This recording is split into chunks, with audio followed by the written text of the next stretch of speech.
आप देख रहे हैं अल्फा डिफेंस हिंदी में आपका स्वागत है। अगर इस समय भारत के कन्वेंशनल सबमरीन्स के ऊपर बात की जाए तो आपको समझ में आएगा कि इस समय भारतीय नौसेना के पास में केवल 6 कन्वेंशनल सबमरीन्स हैं जो मॉडर्न स्टैंडर्ड्स की हैं। वैसे तो भारतीय नौसेना के पास में 11 और सबमरीन्स हैं, लेकिन ये कन्वेंशनल डीजल इलेक्ट्रिक सबमरीन्स पुरानी सबमरीन्स हैं जिनको आने वाले समय में अपग्रेड किया जाना है।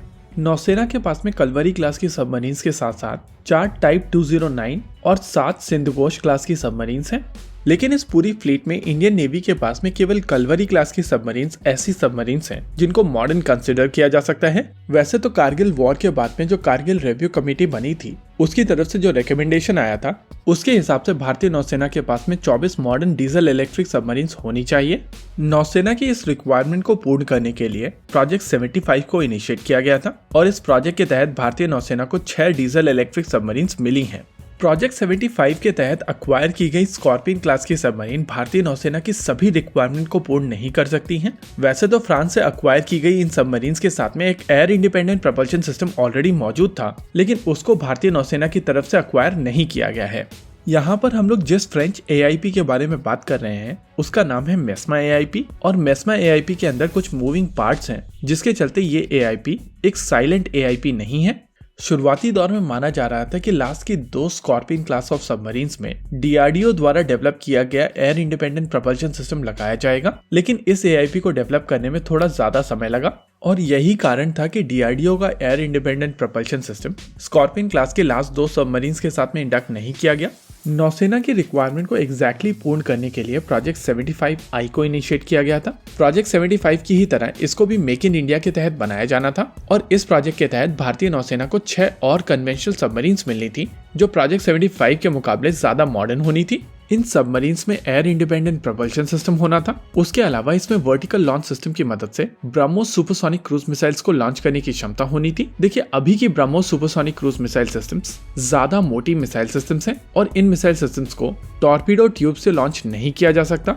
इस प्रॉब्लम को एड्रेस करने के लिए वर्टिकल लॉन्च सिस्टम इंपॉर्टेंट था और प्रोजेक्ट 75I के तहत इसी रिक्वायरमेंट को पूर्ण करने की कोशिश की जा रही थी। लेकिन एयर इंडिपेंडेंट प्रपल्शन सिस्टम एक ऐसी टेक्नोलॉजी है जो इस समय केवल लिमिटेड नंबर ऑफ कंट्रीज के पास में अवेलेबल है और उसके अलावा इनके अलग अलग टाइप्स भारतीय नौसेना को सूट नहीं कर रहे थे।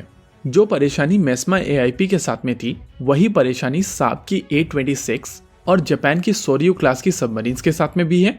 इन सबमरीन्स के अंदर स्टर्लिंग साइकिल इंजन का प्रयोग किया जाता था और इन इंजन के साथ में भी मूविंग पार्ट्स की प्रॉब्लम है।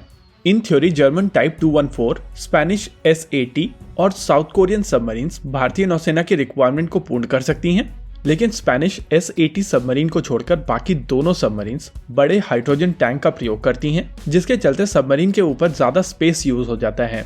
इन थ्योरी भारतीय नौसेना की सभी रिक्वायरमेंट S80 क्लास की सबमरीन से काफी आसानी से पूर्ण की जा सकती हैं। हालांकि इस सबमरीन के ऊपर वर्टिकल लॉन्च सिस्टम नहीं है, लेकिन वो टेक्नोलॉजी इस समय भारत में मौजूद है।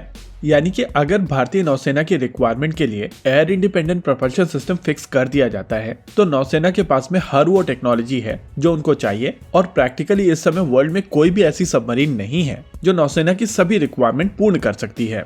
DRDO का एयर इंडिपेंडेंट प्रपल्शन सिस्टम काफी हद तक उन सभी टेक्नोलॉजीज को प्रोवाइड करता है जो इंडियन नेवी देख रही थी।